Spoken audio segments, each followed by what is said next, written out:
na ndị Fulani herdsmen batara n'obodo. Ọ bụrụ na ihe ọdịnala be ha nọ n'ọrụ na ndị na-eto mmadụ wee megide ewere ka wee megide wee lara ụbụla. Ọ bụrụ na akụkọ a n'elu agha anụrụ m akụkọ akọrọ n'ide mmiri mgbe anyị jere agha in the name of Jesus. Ifu soldiers na na-aga agha asị we are soldiers marching in the field in the name of Jesus we shall conquer. Ị na-akpọ Jesus ndị Rome ndị na-ebusoro agha. By the time a gachara kirikiri obodo niile nọ na Biafra wee nazie defense wee nazie na arụ nke ha. Wee na-akụkọ n'oge ndị amị batara ide mmiri na gịnị mere na everywhere na ha gara ya mmiri tụchisie everywhere. Ndị na-emere mebe a ọkpụkpụ akụkọ a onye batara so eze ike na ide mmiri local gọọmenti ifu eke ide mmiri ya symbol until ndị ntọghere abịa wee mebisie ya wee tinye ya ego. Obodo dị iche iche n'ebe a nwere akụkọ ihe mmụọ na be ha mere mgbe ọgbaghara dara.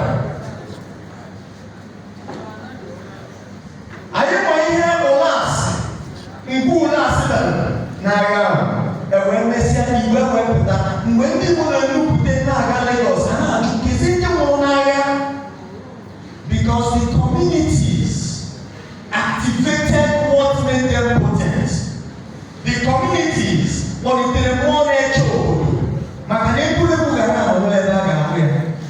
Mana taa everywhere insecurity gbara ya okirikiri. A na-achụ ka eke ga-esi wee chụ ndị Fulani, ka eke ga-esi wee ndị chụ ndị Hausa. Ụmụnna anyị bụ ndị ụka ndị ma na ọgbaji odoro na ọgbaji odoro achọba ọdịnala. Ọgbaji odoro wee chọba ọdịnala wee cheta ọdịnala. Na be na Lagos mgbe security meeting ewee na-achụ ka eke ga-esi nweta security men. O nwere one chosen man nọ there. Anyị wee sị na anyị ga-eweta ndị OPC. Onye ọbụla enwere aka na achọ ndị OPC maka na ndị OPC na-eji ọgwụ eche nche. Enwe njọ onye chosen wee sị enwe nọ ka alụta ndị chosen mopo ọsị mkpachapụ anya. Na akụta ndị chosen mopo n'ọ ga-adịkwa mma ọsị mkpachapụ anya. Sị so ise vote ka OPC chere anyị nche. Mana isi ọdịnala mba niile nwụọ. Ozi m taa dị nkenke na ọdịnala na-ebu eke. Ife dị mba nkụ dị na mba na-emegide n'oge ruo na gọọmenti a ga-akwụsị ịgba ndị ọdịnala dịka na-agba nta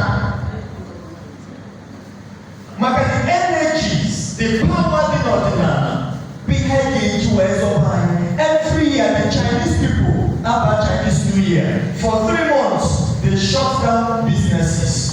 Na-elekwa ọgwụ na-elekwa mmụọ the egregors ndị nọ n'ime ndị agha dị n'afọ anya na-elekwa the dragon spirits. They activate their energies. So sometimes you buy a particular thing, you put the symbol of the dragon there, you think it's a joke.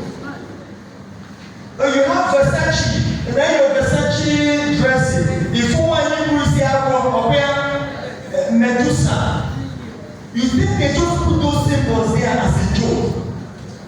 The Indians will build their doors.